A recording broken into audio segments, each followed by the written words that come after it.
Bismillahirrahmanirrahim. Assalamualaikum warahmatullahi wabarakatuh.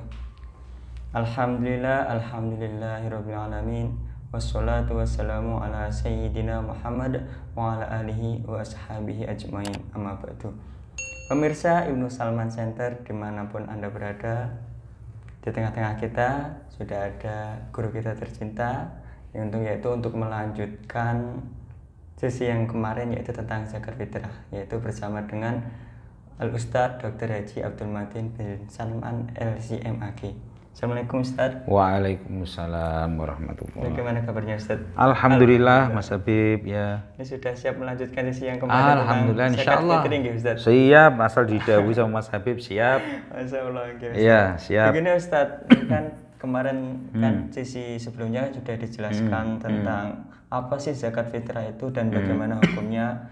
Mungkin kan terus ada pertanyaan begini Ustadz, kan sudah kan dari panitia zakat itu sendiri kan ada biasanya ada perdebatan, ada diskusi-diskusi tentang siapa saja yang berhak menerima zakat fitrah dan berapa sih kadarnya begitu Ustadz. Mungkin Ustadz bisa menjelaskan lebih lanjutnya.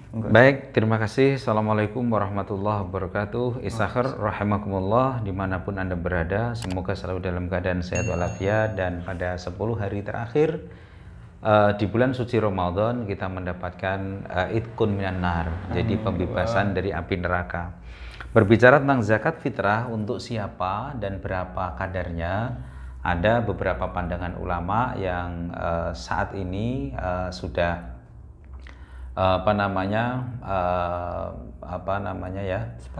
disepakati, dan ada pandangan baru juga bahwa tidak 2,5 kilo tetapi malah lebih dari 2,5 kilo. Intinya lebih dari 2,5 kilo, ada yang 2,8 on, berarti itu 3 kilo kurang 2 on ya. Ada yang mengatakan 2,5 kilo. Tapi mayoritas ulama kita menetapkan bahwa zakat fitrah itu 2,5 kilo. Makanan pokok ya, diantaranya adalah beras. Nah, dengan begitu maka kita ikuti yang mayoritas saja. Ya, mayoritas saja yang menyatakan 2,5 kilo. Tetapi sebenarnya mikdar dari zakat fitrah adalah untuk makan dalam satu hari semalam.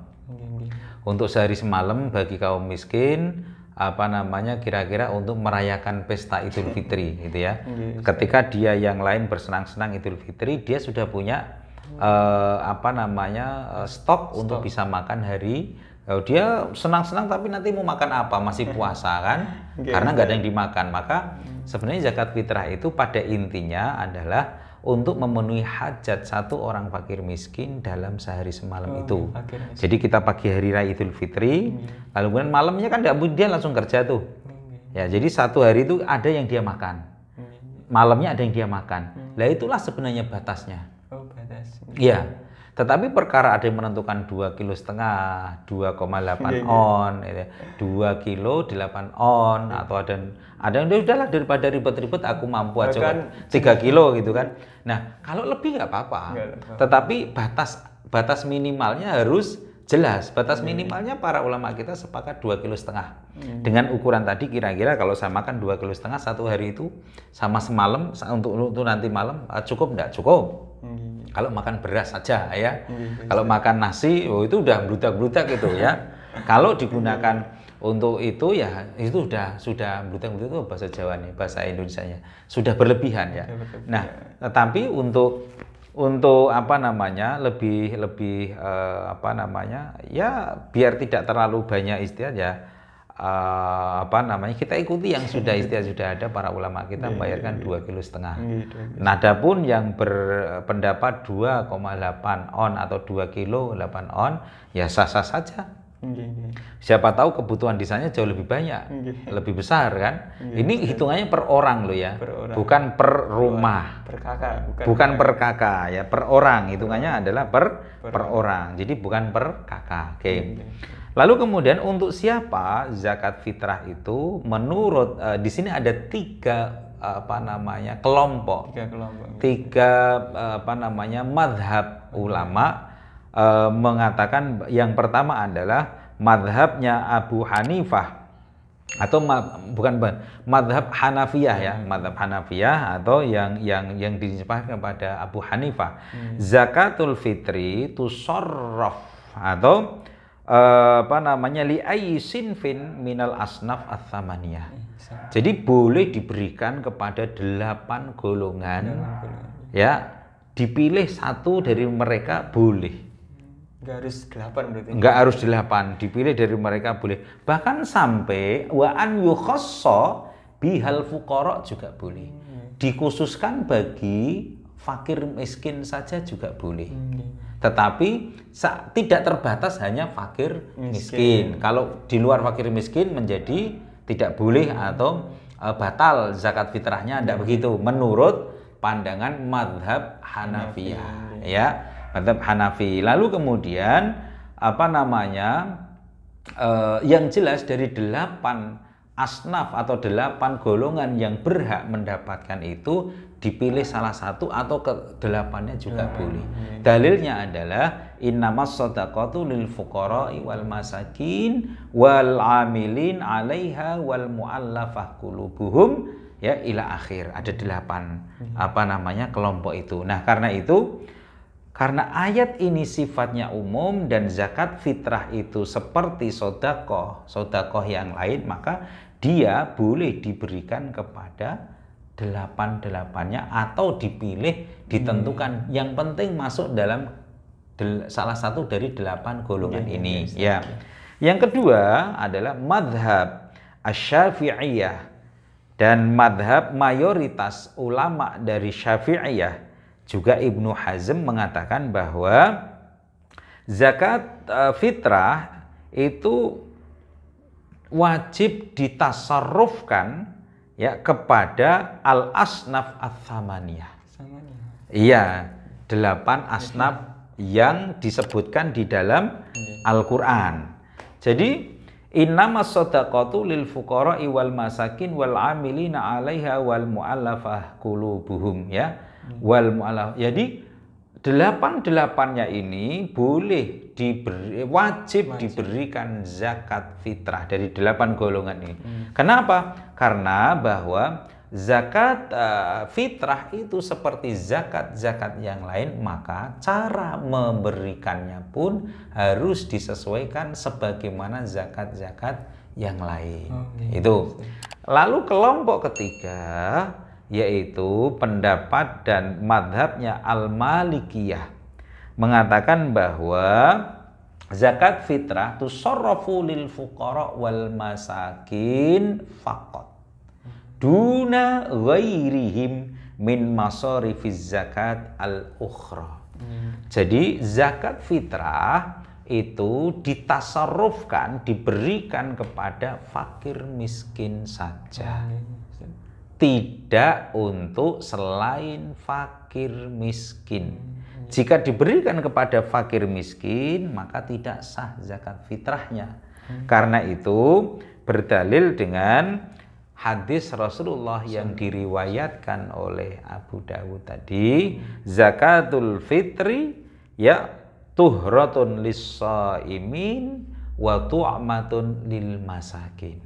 Zakat fitrah itu pembersih bagi orang puasa dan makanan bagi orang yang fakir dan miskin.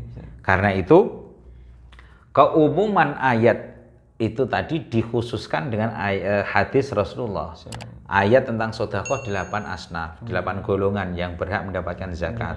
Tetapi dalam hal zakat fitrah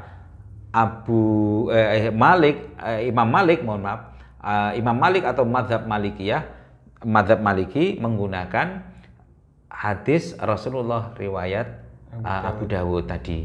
Zakatul fitri tuhratun lis-shaimin wa tu'matun lil masakin. Sehingga kalau kita simpelkan ada 3 madhab berkaitan dengan untuk siapa sih zakat fitrah ini. Satu, madhabnya siapa tadi?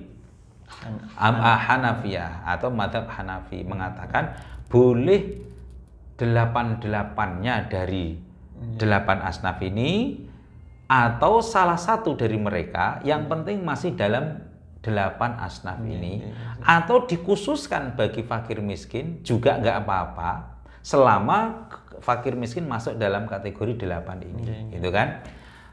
Kelompok kedua termasuk madhab Asy-Syafi'iyah, ya. Kemudian madhab mayoritas Hambaliyah juga Hambali, maka disampaikan boleh wajib ditasarrufkan, mohon maaf, wajib ditasarrufkan kepada 8 golongan ini, ya.